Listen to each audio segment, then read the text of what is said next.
Olá, sejam bem-vindos ao podcast da Verô. Eu sou Verô e hoje eu sou a sua anfitriã num bate-papo que tá super interessante. Hoje nós vamos falar de um tema que eu adoro. Vamos falar sobre mulher, dinheiro e poder. Dinheiro, que é uma temática muito importante, mas que gera um tabu ainda, um preconceito acerca dessa temática, mas que é tão importante ser discutido.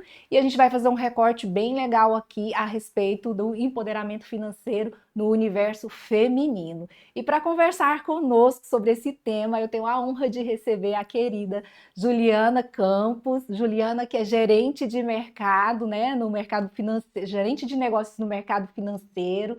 Então, vem para compartilhar conosco todo o seu conhecimento acerca dessa temática, trazer um pouquinho da sua experiência profissional para a gente desmistificar esse tema tão importante nas nossas vidas, que é o dinheiro. Juliana, primeiramente, agradecer novamente a oportunidade de estar com você, né? Em outro momento a gente já pôde estar juntos, e aí me chamou muita atenção a sua destreza, todo o seu conhecimento em relação a essa temática, e fiz o convite e você está aqui novamente, então muito obrigada pelo convite. E eu começo a nossa entrevista te perguntando onde começa a sua história, Juliana, e como a sua história te moldou para você chegar aqui hoje, nesse exato momento, sendo essa mulher linda, olha que mulher linda, gente! E profissional no mercado financeiro, que a gente ainda vê que já temos muitas mulheres nesse mercado, mas a gente tem espaço para muito mais, né? Sem dúvida, Virou. Eu que agradeço imensamente pelo carinho de estar aqui. Estou muito feliz, honrada com essa oportunidade. Foi uma alegria para mim conhecer você, Virou. E quero dizer que esta promete ser uma manhã muito agradável, tenho Ah, certeza, tenho muito certeza. enriquecedora para nós, né? Nesse tema que é tão bacana, esse tema que faz tanto sentido no nosso universo, né, Virou? Uhum. E a minha história, como você já introduziu, né? Eu sou a Juliana, esposa do Tiago, estou casada há 19 anos, sou mãe da Rafaela, do Arthur, filha da dona Marli, do seu Júlio, irmã de mais três irmãos, sou aí a irmã do meio, Ah. praticamente do meio. Brinco que sou a caçula das mulheres, porque tenho um irmão mais novo ainda que eu. Aham. Mas a minha história ela começa no universo de uma família com origem em recursos financeiros extremamente limitado. Uhum. A minha mãe, ela era professora do município, meu pai trabalhador autônomo. E nós enfrentamos diversos desafios com relação à gestão de orçamento. Uhum. Então, eu comecei a trabalhar muito cedo, a minha experiência com o mercado financeiro, ela começou também já na infância, porque eu me recordo que nessa cidadezinha pequena do interior, abriu a primeira agência bancária, na época era o BEG, Uhum. e o Banco do Estado de Sim, Goiás, né? lembro. Hoje já não temos mais no mercado financeiro, mas eu fui convidada naquela oportunidade a trabalhar como menor aprendiz. E aí, Vero, tive ali então o primeiro contato com esse Uhum. universo. E eu, para mim, algo que foi extremamente marcante, que eu trago como um divisor de águas, porque eu tinha Sim, 14 anos, muito jovem muito jovem ainda, ainda. foi conhecer a figura daquele gerente. Porque no universo de uma cidadezinha pequena do interior, a presença de uma instituição financeira fez muita diferença. Uhum. E eu olhava para a pessoa daquele gerente e pensava assim: essa é a pessoa que eu quero ser Olha, você para já apoiar as criou ali uma pessoas, referência. sim, para apoiar as pessoas na construção de seus negócios e de seus sonhos. Uhum. Então a minha história começou meio que por aí, virou. Olha, bem legal. Que bom, né? E isso te moldou para você chegar hoje nesse momento. Você é gerente de negócio no mercado financeiro. Então, de lá para cá. Foi, de lá para cá eu busquei formação técnica, Uhum, né? Fiz uhum. faculdade voltada para isso e ingressei então numa instituição financeira através do concurso público e lá se passaram 20 anos já no Olha. mercado Ah, financeiro. que coisa boa, tá vendo? Tem muito conteúdo, muita experiência, muito conhecimento para compartilhar conosco. Juliana, eu preparando o nosso momento aqui hoje, eu cheguei numa fala o seguinte, cheguei numa pesquisa do Instituto Mind Miners, e esse instituto ele fez uma pesquisa aqui no Brasil, onde ele demonstra que 61% dos brasileiros relaciona dinheiro a sensações negativas de desconforto e insegurança. A gente tem um paradigma aqui. Porque se o dinheiro é uma ferramenta que vai me trazer um certo nível de conforto e de segurança, 61% dos brasileiros relacionam essa temática dinheiro ao desconforto e à insegurança. Então, considerando, né, toda a sua experiência e todo esse tempo no mercado financeiro, por que você acha que as pessoas têm tanta dificuldade ainda de falar sobre esse tema, e especialmente as mulheres, que eu vou trazer uma outra pesquisa aqui que tem um recorte para as mulheres, mas no geral as pessoas têm dificuldade em falar dessa temática que é tão importante, né? Dinheiro. É extremamente importante esse tema, né, Verô? Hoje a gente sabe que 1% da população ganha acima de 20 mil reais. Olha, vejamos este universo. Uhum, certo. E quando a gente traz esse dado, o mais importante é a gente avaliar a seguinte questão: por quê? Uhum, Entendo que isso está altamente arraigado na nossa cultura. Por muito tempo, nós ouvimos muitas histórias e muitas frases que foram, de certa forma, moldando as nossas crenças no decorrer sim, aí da construção da nossa história com relação ao dinheiro. Então, quantas vezes a gente já ouviu falar assim, não, ganha dinheiro só quem tem dinheiro, não é? sim, Outras vezes a gente fala assim, menino, não pega no dinheiro não, porque dinheiro é sujo. sujo, né? Então, penso que esses traços, eles influenciam, sim, a nossa herança cultural, Sim, uhum. mas agregado a isso, percebo também que precisamos investir muito ainda na Na formação formação. e na educação financeira, que envolve tanto o universo masculino quanto o universo feminino, que envolve o ambiente dos negócios Uhum. e do universo corporativo.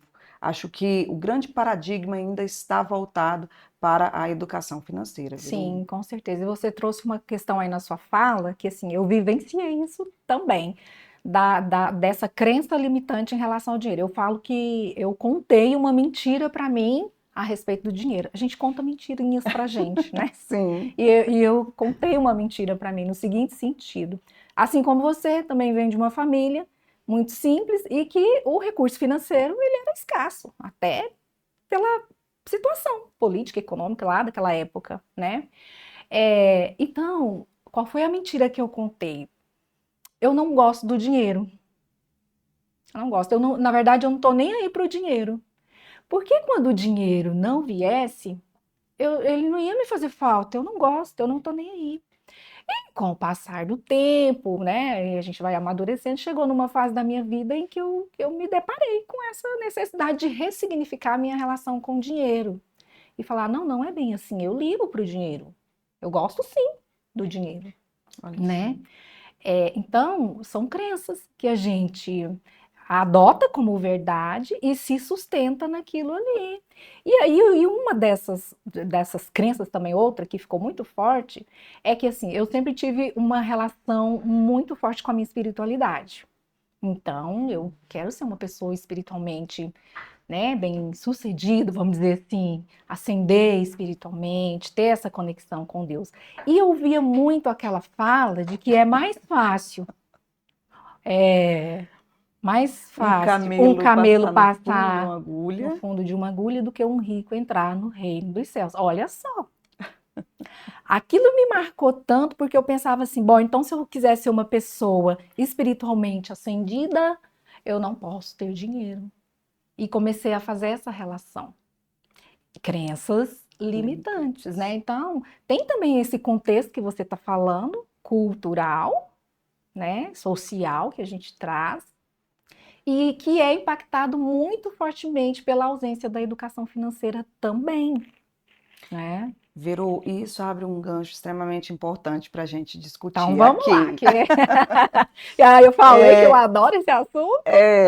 e assim, Verô, sobre esse tema, eu também me questionei por muito tempo sobre essa frase bíblica, sabe? E Uhum, aí eu fui pesquisar na história e entender que esse fundo da agulha, na verdade, ela é como se fosse uma janela nas antigas construções, sim. onde tinha ali uma abertura e por ali os guerreiros ficavam observando o ataque dos soldados que vinham contra os Hum, palácios. Então, era possível o camelo passar no fundo da agulha, mas era difícil. Sim, Mas a gente levou isso e construiu isso por sim, muito tempo no literário, né? E isso nos limitou a muitos de nós por muito tempo. E aí, sobre esse contexto, sobre esse olhar, sobre essa preocupação, eu me lembro que na minha adolescência, a minha relação com o dinheiro, ela sempre foi um pouco mais fria, porque a minha crença limitante era outra. hum, Eu tinha em função do meu contexto familiar, uma preocupação muito grande de passar vergonha com relação ao nosso orçamento financeiro. sim. Então, eu desenvolvi, por conta desta limitação e desta preocupação, algo que eu brinco e falo que desde muito cedo a minha relação com o dinheiro é gestão e controle. Uhum, Gestão e controle.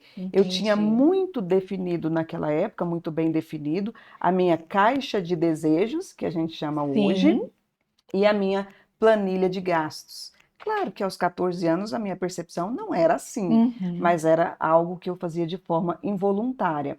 Por quê? Porque eu me lembro, na época, eu tinha ali uma remuneração pequena, mas uhum, desta remuneração eu já tinha separado na minha planilha 20% para reservas de emergência, que hoje a gente sabe que era reserva de sim, emergência, mas na época a gente conhecia como o consórcio entre amigos. sim, Então eu aham, sempre tinha aquela reservazinha ali para o consórcio entre amigos. E sempre tive muito claro, e é também um conceito que eu trabalho com os meus filhos, Verô, a questão da solidariedade. Então, eu tinha um certo. percentual já definido e separado de 10% de todo o meu ganho, que era muito pouco naquela época, para doação. Mas já tinha uma estrutura ali Já de tinha uma gestão, estrutura, né? acredita? E aí, hoje, eu fico pensando assim, a importância disso como Uhum, base na educação financeira dos nossos filhos, sim, né? Porque isso foi meio que involuntário, né? Eu não tinha, os meus pais não tinham condições de trazer essa formação, mas nós hoje temos, né? é. O E o que que a gente traz para isso que que nesse nós temos momento? feito, né? Acho que cabe uma reflexão, né, Sim, Verô? importantíssima, né? Como é que a gente tem lidado, ensinado os nossos filhos a lidar com essa relação, com o dinheiro? Faz muito Faz sentido. muito sentido, né? E aí eu queria contar a história dos potes, eu posso? Claro, fala dos potes, vamos lá. De uma forma muito lúdica, né? De uma forma na linguagem realmente dos adolescentes. Eu acho que a gente precisa realmente trazer luz para isso. E lá em casa nós começamos então a trabalhar com os potes. O meu filho hoje tem 10 anos, a minha filha 14, né? Meu filho Uhum, faz 10 anos agora em setembro. E de todo o recurso que eles recebem por qualquer atividade ou que ganham, né, de uhum, algum parente, a gente tem ali a definição daquilo que ele vai usar no curto prazo, no médio prazo e no longo prazo. E desta forma, ele separa nos potes, então, o recurso que ele vai gastar com aquilo que ele entende que é a necessidade de curto prazo, seja a compra de alguma coisa, um brinquedo, alguma coisa nesse sentido, ou algo que ele queira fazer, algo de uhum. curto prazo. E para os desejos de médio prazo, que envolve talvez um recurso maior, a gente destina ali um percentual também, que aí entra compra de coisas num valor um pouco mais elevado, e também já a reserva da solidariedade, né, que é da Uhum. doação. E é tão engraçado que assim a gente precisa realmente trabalhar esse contexto no viés do gênero. Meu filho fará 10 anos, a minha filha tem 14. As necessidades e percepções dos dois são Totalmente totalmente diferente, diferentes. né? É. E em que pese apoiá-los, né, nessa Aham. construção, o objetivo principal é começar a startar, então, essa gestão financeira desde muito cedo. Despertar Como a lidar com consciência, recursos. né? Para Isso. isso. Olha, bem interessante. Pois é, e assim, e eu tô aqui falando da minha experiência com o dinheiro, mas eu me vejo falha nesse sentido, porque eu não tenho feito a experiência do pote lá em casa, não, sabe? E tenho feito de forma muito superficial esse controle mesmo esse, essa necessidade de falar de forma mais aprofundada, né? Então, por exemplo, eu vejo lá, o meu tem um de 18 e a Maria que tem 15. Aí ela fala para mim assim: "Ah, porque se eu tivesse muito dinheiro, eu ia comprar tudo disso". Fala assim, pois é, se eu tivesse muito dinheiro, eu não ia comprar tudo disso, porque não se trata de ter o dinheiro, se trata de valorizar aquilo que você, o objetivo, seu método, sua meta, seu sonho, né? É E aí, sobre no que isso. a gente está pondo valor? Então de vez em quando eu vejo, me encontro num jogo de cintura lá para tentar lidar com essas questões, né? Porque, e tem essa diferença mesmo, já o menino, ele já é dele, sabe? Assim, eu falo tudo, mas já é dele, de falar assim, não, eu vou, dia desses ele tava lá falando assim, não, eu quero trocar o controle do meu Xbox, e é um controle caro. Não, eu vou guardar esse dinheiro. Meu filho, mas você não tem o dinheiro? Não, mãe, mas é porque eu estou guardando para trocar o controle. Já a Maria, se eu tivesse muito dinheiro, eu ia comprar tudo disso, né? E não é por aí. É, Então tem os isso. meus filhos também nessa vertente, sabe? O menino a gente tem que impulsionar, olha, o de guardar é de guardar, mas o de gastar precisa ser gasto. Sim, Para precisa ser trabalhar gasto, também a né? outra vertente, né? Porque Uhum. eu também não posso me tornar uma pessoa avarenta Sim, na construção disso. Não se trata só do guardar, mas também do desfrutar, com que é certeza. extremamente relevante. Juliana, você está falando de uma questão aí que é uma construção, e realmente é uma construção. Nessa minha caminhada, quando eu falei quero ressignificar a minha relação com o dinheiro, eu fiz várias terapias. E eu achei muito interessante que vai chegar nesse ponto que você falou aí, dessa construção, de não ser, que passa por não ser uma pessoa avarenta, vou só guardar, guardar, guardar, mas que aquele que é do gasto, que está separado para o gasto, eu preciso gastar. E aí, numa das terapias que eu estava fazendo, a psicóloga, ela trouxe exatamente essa questão. Ela falou assim: olha, vamos imaginar o dinheiro como sendo uma pessoa. Gosto desse E eu gosto exercício, desse eu exercício. também. E aí, tá bom, o dinheiro chegou lá na sua casa, bateu lá na porta. Como é que você recebe ele? E aí ela foi falar de vários pontos de vista. Então tem aquele que o dinheiro chega e você, nossa, que bom que você chegou e você entra e trata ele muito bem e cuida dele, né? E tem aquele que vai tratar muito bem e vai deixar ele fazer o que ele quiser na sua casa. Vamos avaliar. Tem aquele que o dinheiro entra e ele fala, fica lá no quartinho, fecha a porta e deixa ele trancadinho lá. Agora vamos analisar o seguinte: como é que você se sentiria se você fosse tratado em qualquer uma dessas situações, né? Poxa, eu não gostaria de ficar guardada, trancada lá num quartinho a vida inteira sem ninguém, sem ninguém me dar atenção, né? Exato.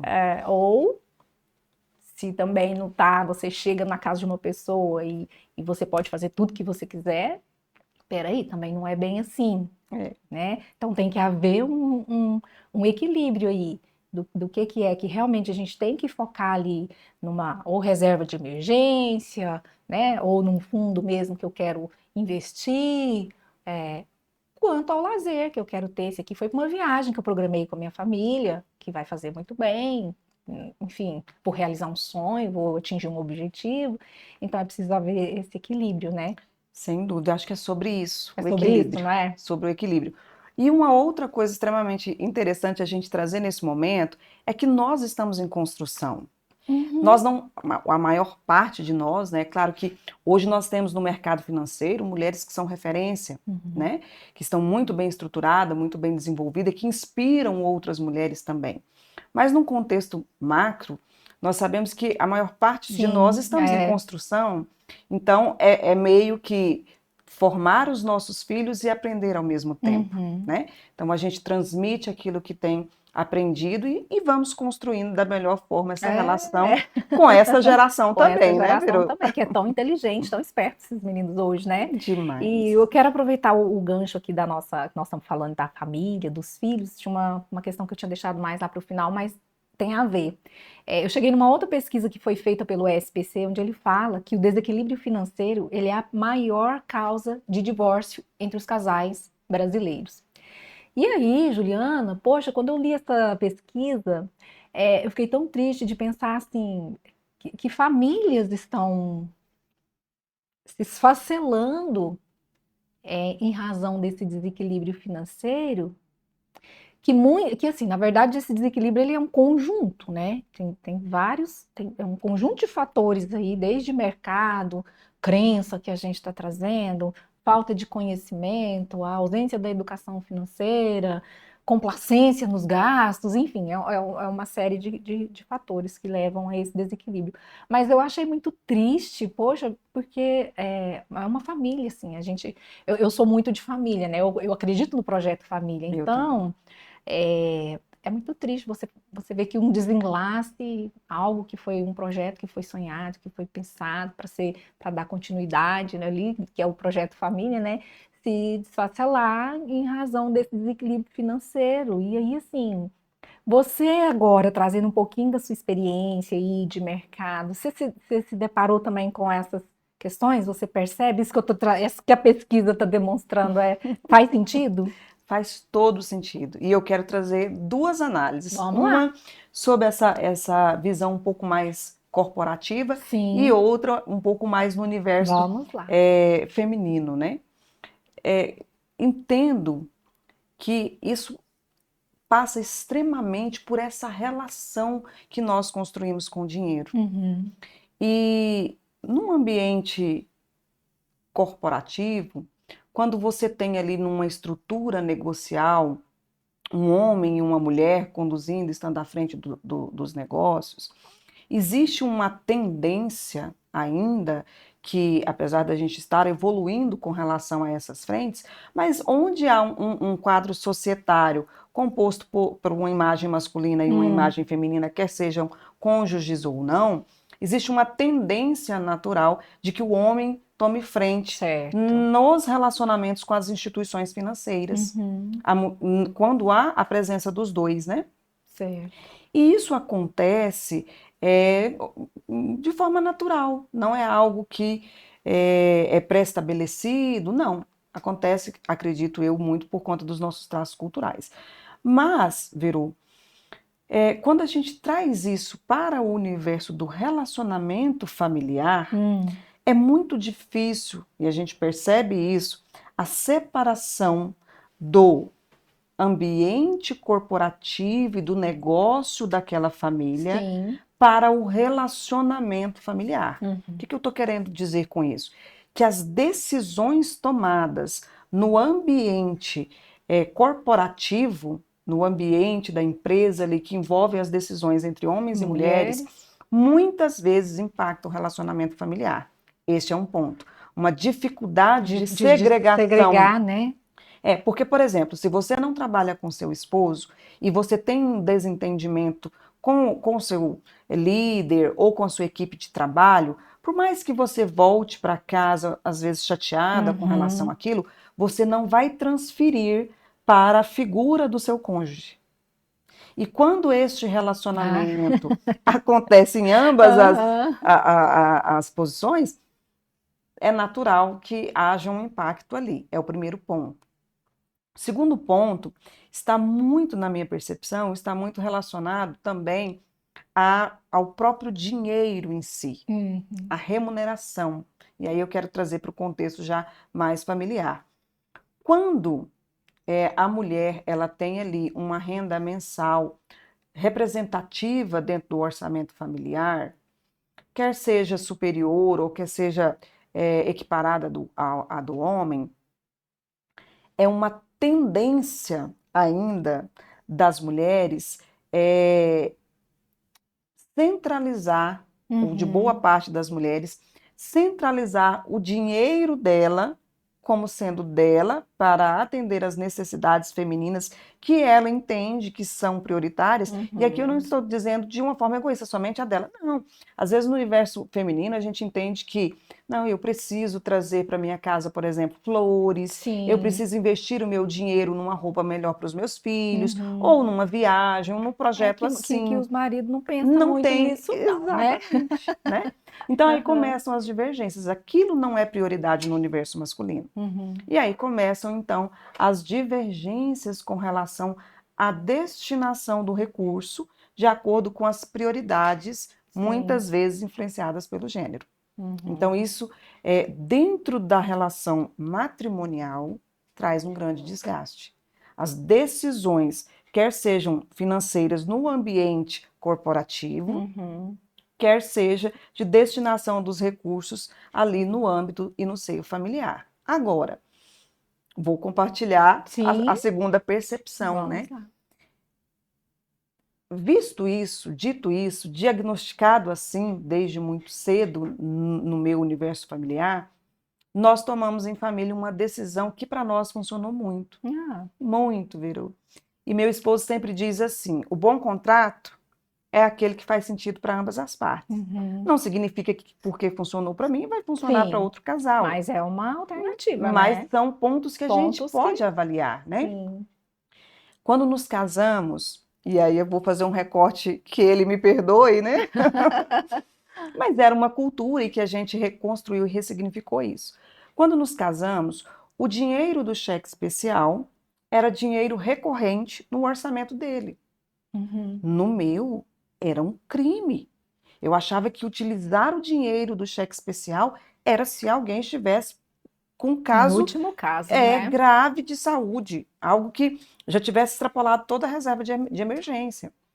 Então, ali foi a nossa primeira construção com relação ao universo financeiro no Uhum. nosso relacionamento. E o primeiro ponto foi: cheque especial não faz parte do nosso orçamento. Vamos primeiro construir isso juntos e zerar a utilização desse cheque especial. Taxas altíssimas, não Sim. fazia sentido. E assim a gente construiu. E a partir daí nós começamos a entender que fazia muito mais sentido, como casal, pensar numa reserva única, Uhum. independente das fontes de origem. Sim. E começamos a trabalhar isso como casal. Qual é a receita que esta família possui? Em algum momento, se fosse necessário identificar a fonte de origem, a gente, mas nunca chega, nunca foi necessário. Se a gente Uhum. precisasse olhar e falar assim, de onde está vindo esse recurso? Não, essa não era a discussão, não Sim. fazia Não faz sentido, sentido, né? mas sim a receita. E aí, as prioridades dos projetos. Olha, esse projeto, ele é prioridade para a nossa família? Uhum. Não é para mim, não é para você, é para a nossa família. Não, é de curto prazo, médio prazo, como que nós vamos construir isso frente a essa receita única? Uhum. E o bacana é que nessa época a gente não tinha filhos ainda. Então, quando os nossos filhos nasceram, isso já estava muito consolidado no ambiente ali matrimonial, né, Sim. comigo e com meu Uhum. esposo. E eles cresceram dentro deste universo, de modo que eles não sabem se quem ganha mais é papai, é mamãe, Sim, de onde aham. vem a origem do. Não. Eles têm o entendimento de que a nossa família tem uma receita única que vem de diversas fontes. Certo. Né? Não é uma, Uhum. não é duas, não são três, e tomara que elas se ampliem sempre, né? Que as Sempre, fontes amém. sejam sempre maiores, mas que a receita é única.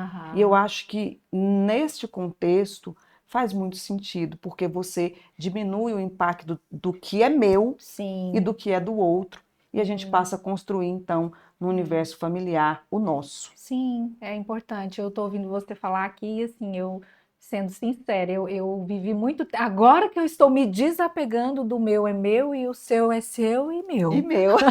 Mas é assim realmente que normalmente a gente pensa, É né, preciso, mulher? foi preciso muito tempo aí de exercício, de reflexões, de autoconhecimento para chegar nisso. E Juliana, agora eu quero fazer um recorte aqui sobre essa temática no universo feminino. Quero compartilhar aqui uma pesquisa que eu também estudando, cheguei nessa pesquisa, de um banco suíço que fez uma pesquisa com todas as mulheres no mundo todo. Opa! E a pergunta foi o seguinte: olha, como as mulheres no mundo todo alcançam a segurança financeira? Elas estão totalmente inteiradas com as decisões financeiras que possam afetá-las? E se não estão, qual o motivo? Foi feita essa pergunta. E aí, a primeira coisa que apareceu foi uma coisa muito interessante, que 68% das mulheres acreditam que vão viver mais que os seus cônjuges. Olha só. Primeiro, ele traz esse primeiro dado que ele traz na pesquisa para fazer relação com uma série de outras coisas aí. Logo em seguida, ele diz o seguinte: 80% das mulheres estão envolvidas com as finanças de curto prazo, ou seja, as finanças domésticas ali. As demais não estão preocupadas com as finanças de longo prazo. E aí tem alguns relatos que a pesquisa trouxe que eu quero compartilhar, que fica tão clara essa questão cultural e de crença. que a gente está falando desse sistema de crença também. Então, tem uma mulher de 50 anos lá na Suíça que ela diz o seguinte: olha, eu sei que em algum momento eu vou ter que gerenciar minhas finanças sozinhas. Eu realmente estou preocupada com isso, mas eu não me envolvo com dinheiro. Depois, uma mulher de 43 anos lá na Singapura, ela fala assim: eu estou preocupada com os custos crescentes dos cuidados de saúde. Eu não sei se eu poderei manter meu estilo de vida atual após a aposentadoria. Mesmo sabendo disso, não me envolvo com dinheiro. Então, duas falas que retratam isso, já que nós estamos falando, né? Que preocupante. Depois ele fez um recorte aqui no Brasil. Ele fala que 63% das mulheres no Brasil delegam as finanças de longo prazo para o marido ou o cônjuge. E aí ele traz novamente aqui o relato. Uma mulher de 48 anos aqui no Brasil diz o seguinte: eu sou responsável pelo pagamento de todas as contas, compras, manuseio das contas bancárias, as finanças domésticas. Mas meu cônjuge é responsável por coisas maiores, por exemplo, como investir no mercado de ações. Depois, uma outra mulher aqui no Brasil, também de 48 anos, falou: cuidar da casa, pagar as contas, todas as despesas diárias são responsabilidade minha. Investir é responsabilidade do meu marido. Me diz sua percepção a respeito disso. Nossa, Verô, como valida tudo que a gente acabou de Falar, trazer né? com relação aos nossos traços culturais, né? Uhum. Por mais que tenhamos expandido ainda nessa frente de ressignificação de crenças, de abertura do mercado financeiro, ainda temos muito o que fazer. Uhum. E vejo que essa pesquisa tangibiliza claramente a necessidade do exercício do autoconhecimento. Ai, adoro. O olhar para dentro de si, porque em cada um dos depoimentos, em contextos diferentes, o que a gente percebe nessas falas é um distanciamento com relação à gestão financeira, Uhum. não é? Isso, E por que verdade. disso? Por que que hoje, especialmente em nosso universo, a gente tem ainda esse paradigma a vencer? Uhum. Entendo que está altamente relacionado a informação, conhecimento e autoconhecimento. Primeiro, identificar em mim o que me traz essa fragilidade.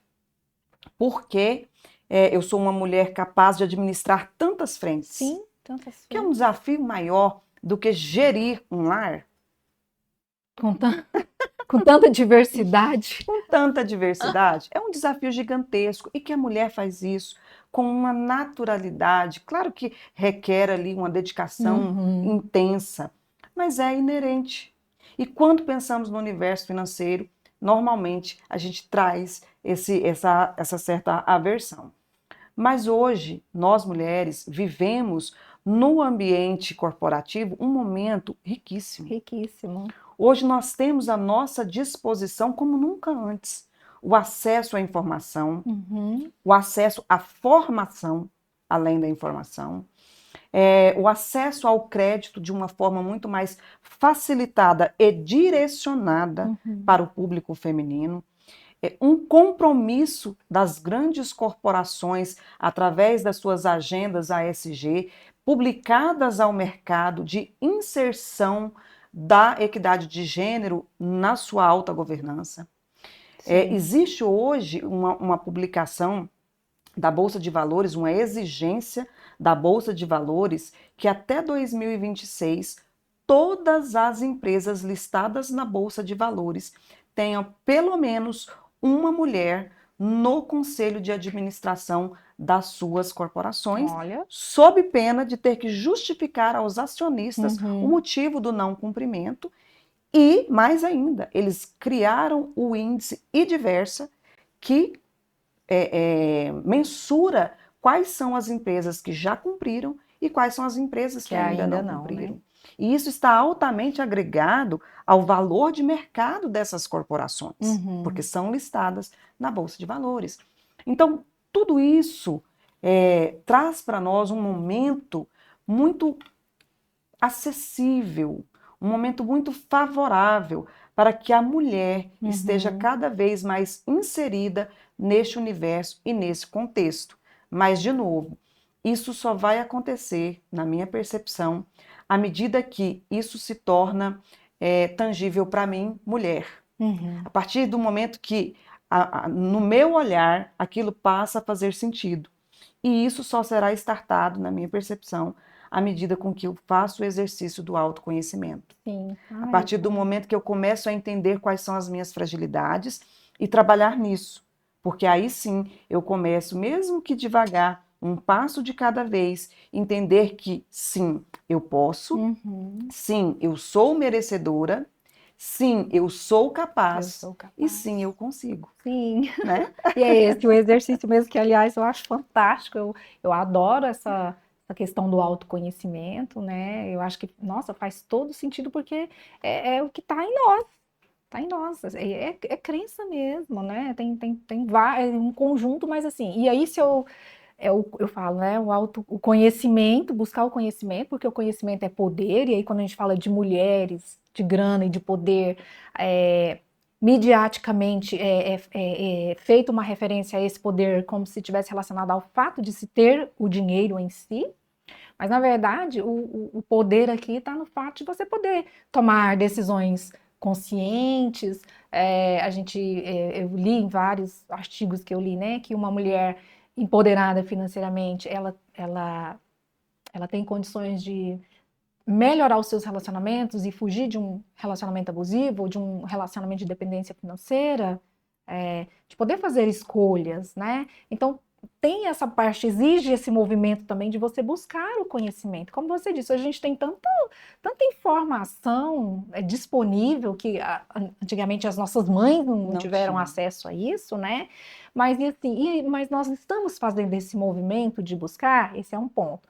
Depois, o autoconhecimento, que é o movimento de identificar por que eu tenho essa relação com o dinheiro, por que eu tenho medo de falar sobre dinheiro. Dinheiro ainda é um assunto não, eu não posso falar. Claro que a gente não vai sair abrindo, falando abertamente, mas se é uma pessoa que você tem confiança, né? Eu acho que vale a pena você estar com alguma dificuldade, ou você pensa em fazer algo, mas eu não sei se o caminho é por aqui, buscar ajuda amplia o campo de Sim, visão dessa mulher, né?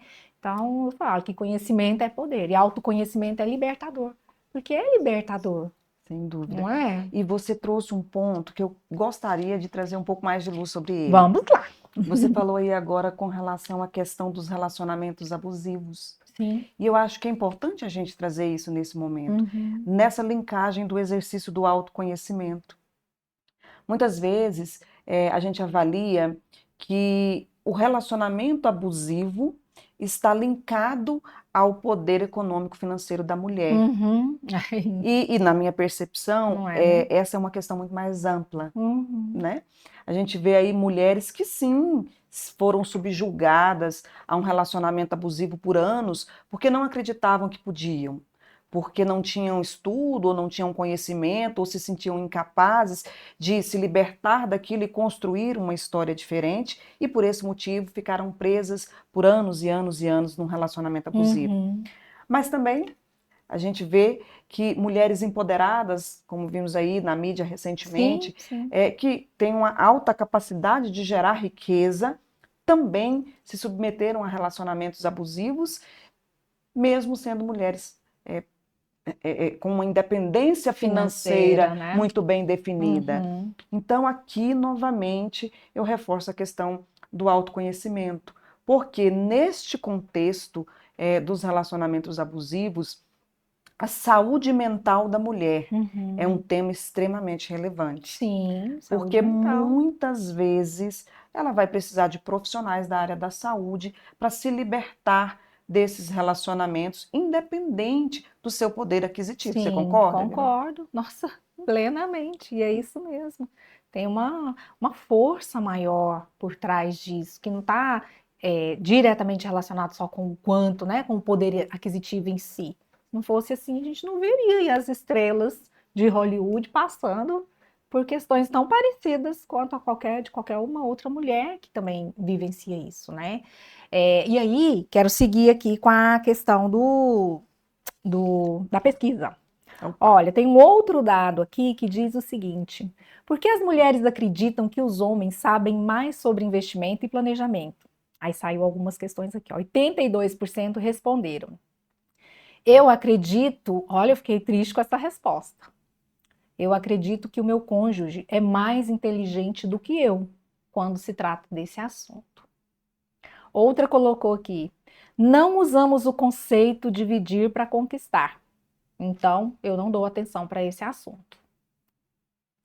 Aí teve uma aqui que eu achei até interessante, que eu vivi isso na pele, vou compartilhar com você. 68% respondeu o seguinte: quando me casei, o meu cônjuge tinha mais bens do que eu. Então, verdade seja dita, o dinheiro é dele. Aí tem aqui uma mulher lá no México, de 52 anos, ela fala o seguinte, ó: desde o dia em que eu me casei, foi o meu marido quem administrou as finanças. Ele já tinha muitos bens, então eu acho que o dinheiro é dele. Lá no México. Uma mulher lá na Itália, de 44 anos, ela disse o seguinte: eu até gostaria de estar mais envolvida nas decisões sobre investimentos, para poder aprender. Mas quando casei, meu cônjuge já tinha bens. Então, novamente apareceu: acho que o dinheiro é dele. Nossa. E aí, quero compartilhar com você uma história da minha vida que seria engraçada. Hoje eu tô rindo, né? Seguinte. Fiquei muito tempo sem ter contato com a minha madrinha, e um dia lá encontramos. Quero que a senhora vá lá em casa, vou fazer um almoço gostoso, quero que a senhora participe da minha vida a partir de agora. Aí marcamos o dia do almoço e ela foi lá em casa. Aí chegou lá em casa, almoçou, ficou feliz. Depois do almoço lá a gente sentou, foi conversar um pouquinho. Ela virou pra mim.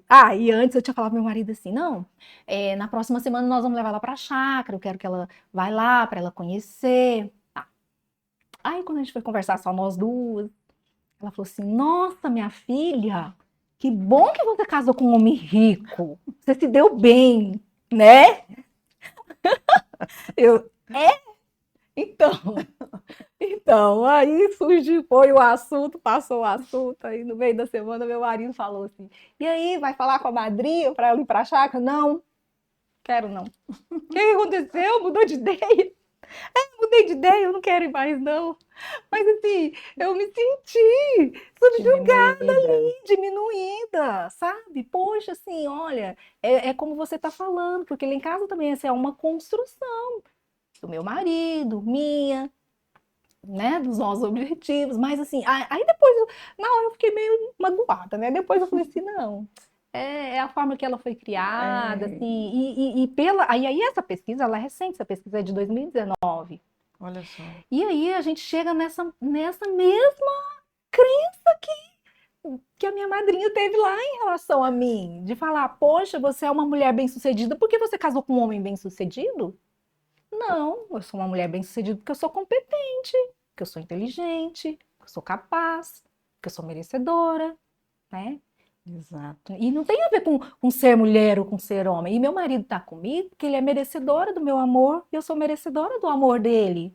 Não tem a Exato. ver com essa questão. Gente, mas isso ainda é arraigado na cabeça de muitas das mulheres. E, inclusive, a pesquisa trata, porque a gente fala assim, não, mas o tempo mudou. Nós estamos em 2024, hoje as mulheres não são assim. Não, a pesquisa trouxe um dado triste de que as mulheres jovens estão perpetuando essa crença. Olha só. Entende? Então, por isso que precisa falar. A gente precisa falar mais sobre isso, né? E eu acho que a gente vive um momento propício para isso, poder falar. Poder falar. Poder falar sem tabus, né? É ter este momento aqui, é ter as rodas de conversa. O quão importante é a gente trazer essa temática. E nesse contexto, o posicionamento da mulher, ele é extremamente importante, porque a mulher tem uma capacidade criativa que é natural. Ela tem um olhar de longo prazo que para a gestão familiar e para a construção familiar agrega muito, mas nós precisamos nos apropriar disso. Nós precisamos, de fato, ocupar esse espaço, não confrontando com o espaço do outro, não Não. conflitando, não. Todos temos o nosso espaço bem definido numa construção que nos leve a algo ainda melhor, né? É aí que reside o poder, você não É acha? aí que reside o poder. Por quê? Porque cada um desempenhando o seu papel Uhum. e algo que penso que nós mulheres não podemos abrir mão é de fato do nosso DNA feminino, né? E aí aqui eu quero trazer feminilidade num contexto não de como eu me visto, não Uhum. se eu estou de lacinho, de brinco, ou se eu falo mais alto, mais firme, não é sobre isso, mas é sobre o ser mulher na capacidade criadora que a mulher tem, Sim. na Uhum. gestão de conflitos, né, que é algo inerente também ao nosso universo. Uhum. Então, neste contexto, eu acho que na construção em parceria com os nossos cônjuges, em parceria também com os nossos líderes Uhum. homens no Sim, universo sim. corporativo, ela é ainda mais fortalecedora, Ah, né? com certeza. Nossa, que bom, gente. Estou adorando o papo. Falei Tá não tá bacana. bacana? Tem muita coisa aí que precisa desmistificar. Juliana, eu quero saber de você uma coisa. Dinheiro é tudo igual?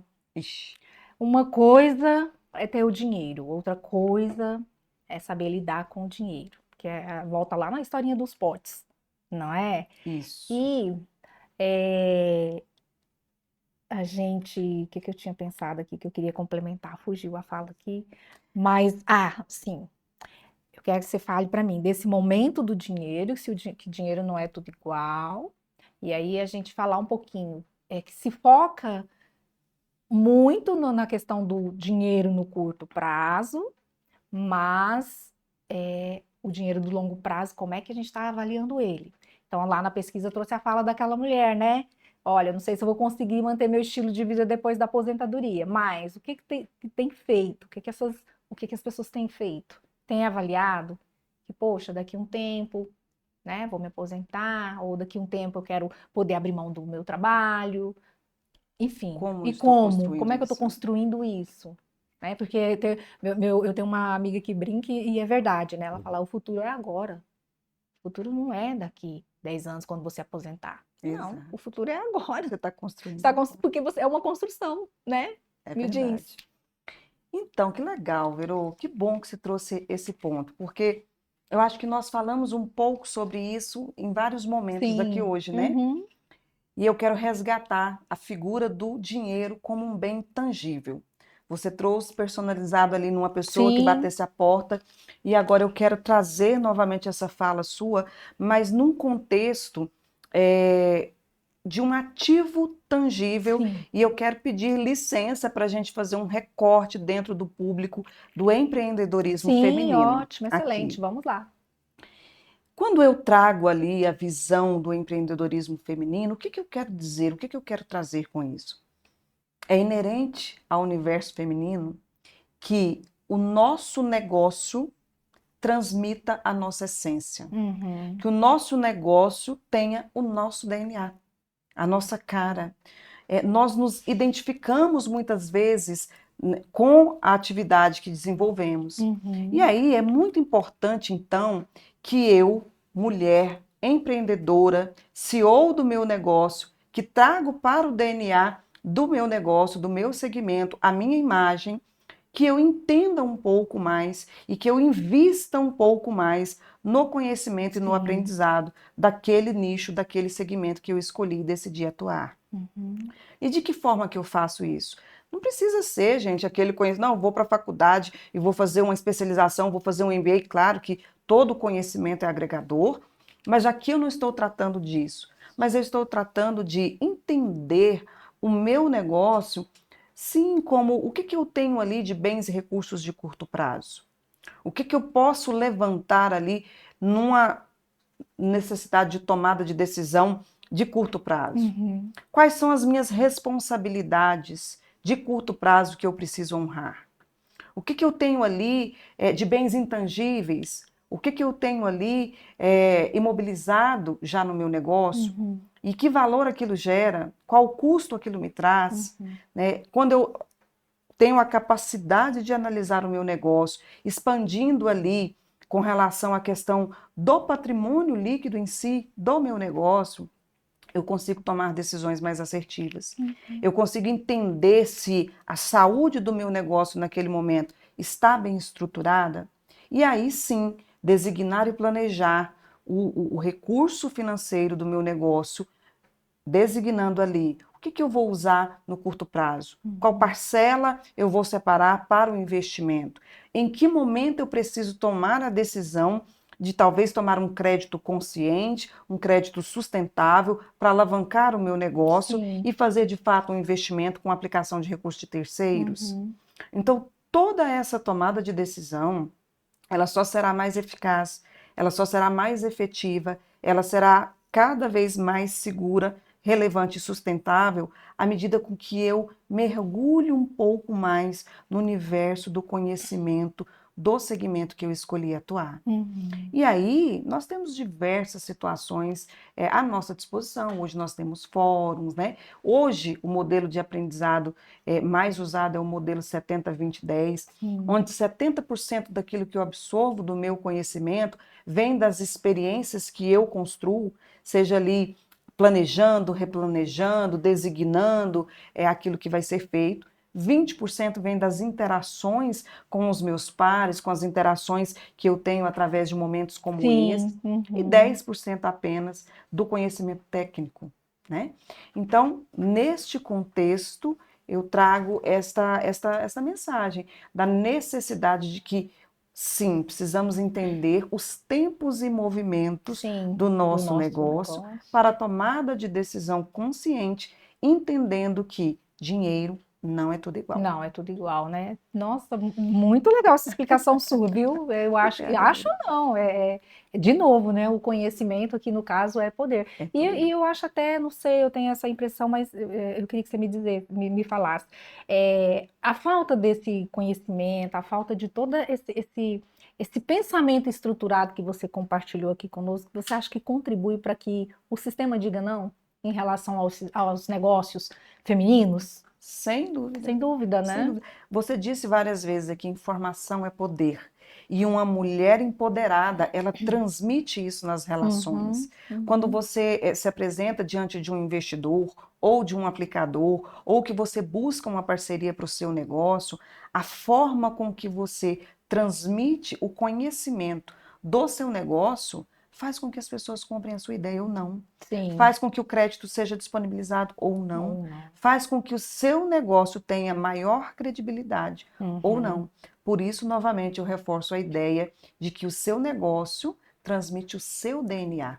E por isso, a necessidade de cada vez mais se dedicar ao conhecimento do seu segmento e do seu nicho de atuação. Com certeza. Nossa, estou encantada com essa fala, Juliana. Que lindo. Nós vamos marcar a entrevista parte 2.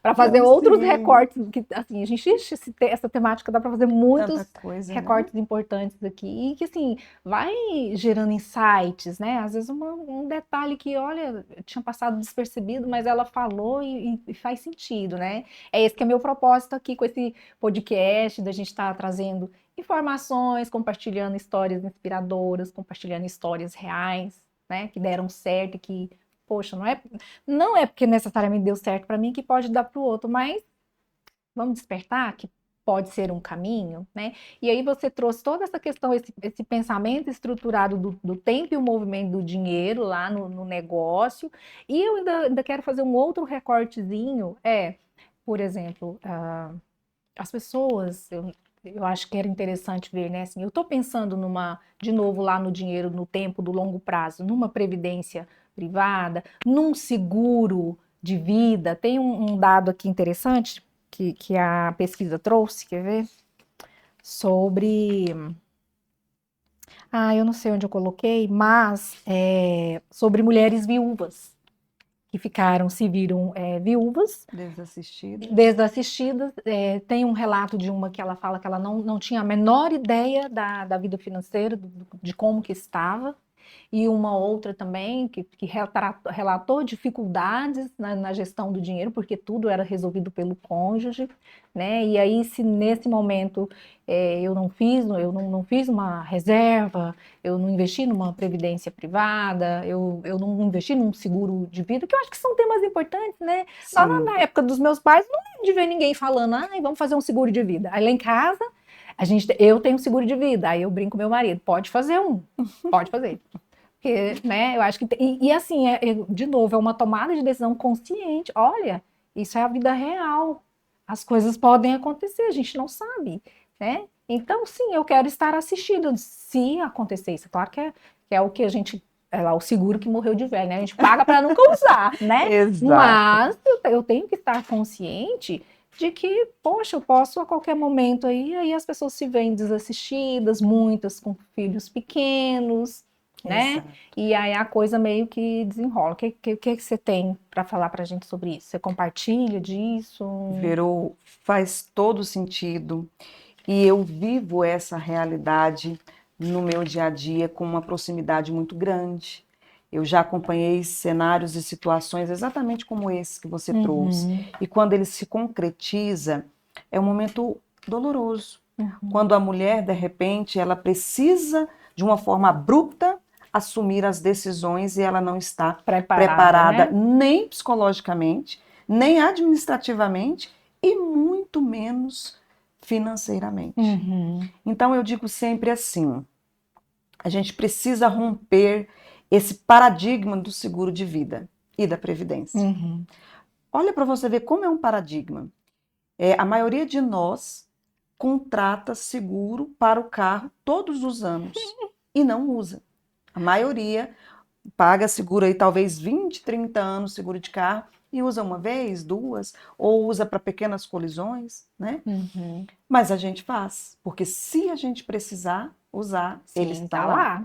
E a gente segura muitas vezes um bem de valor mediano ali de mercado por um preço, né, de prêmio normalmente acessível, mas que quando você traz isso num comparativo, por exemplo, para um seguro de vida, que traz para você ali um planejamento familiar, você tem um custo mais baixo, uma cobertura mais alta, mas Mas normalmente não se não contrata, se contrata.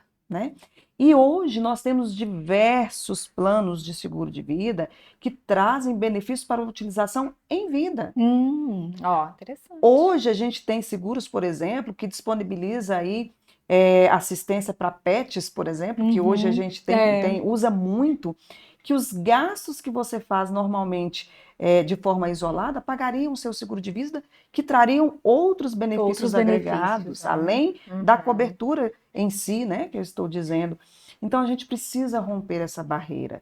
Por quê? Porque eu preciso trazer um olhar ali de que aquilo é um investimento para trazer um pouco mais de conforto para a minha família no momento em que eu estiver ausente e também que eu vou poder usufruir em vida.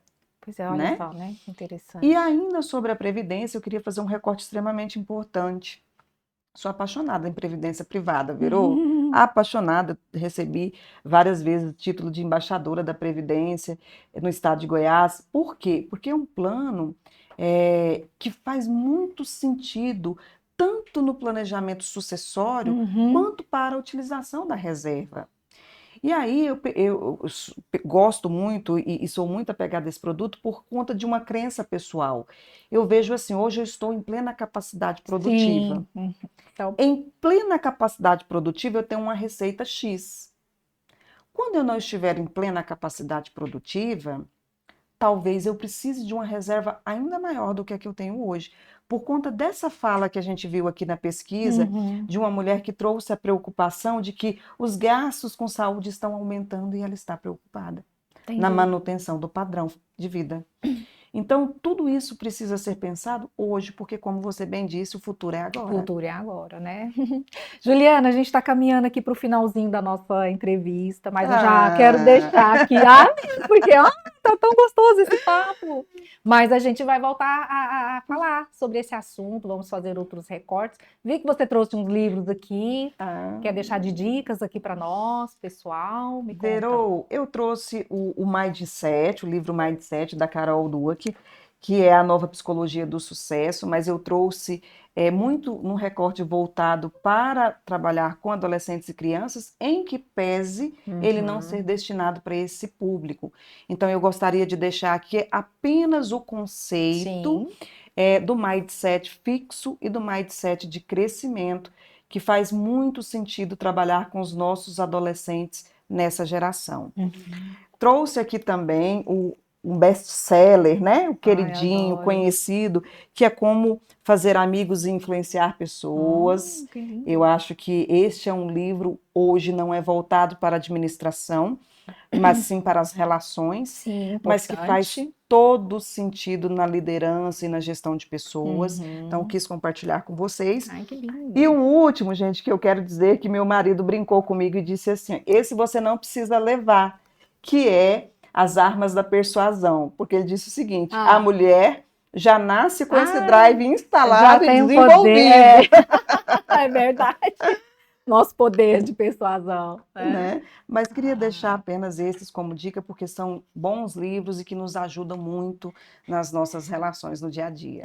que bom, fico feliz. Nossa, a gente falou sobre muita coisa, e assim, quando a gente vai falar sobre dinheiro, você viu que puxa várias coisas, né? Várias, verdade. Nós não falamos só de dinheiro aqui. Nós falamos de educação dos filhos, nós falamos de relacionamento, nós falamos de crenças, nós falamos de relacionamentos abusivos, nós falamos de estímulo ao empreendedorismo, Sim. não é? E assim, eu acho que, acho não, tenho certeza, todos nós ganhamos quando esse assunto é falado, quando ele é tratado, quando ele é estimulado, Sem dúvida. porque a pessoa ganha mais emprego, ganha mais renda, ganha conhecimento, a sociedade ganha com isso, não é? Muita coisa bacana, interessante.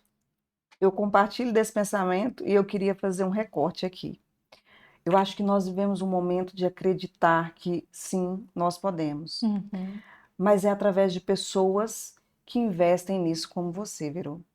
Você é uma referência para nós, eu quero parabenizar Ah, que pela bom. sua doação.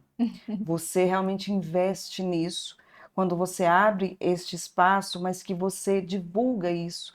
E eu tenho certeza que isso está altamente atrelado ao seu propósito de vida. Com certeza. Encorajar e empoderar mulheres. Mulheres, Então, né? parabéns. São Que bom. iniciativas assim, são mulheres assim, que de fato vão promover a transformação na nossa comunidade.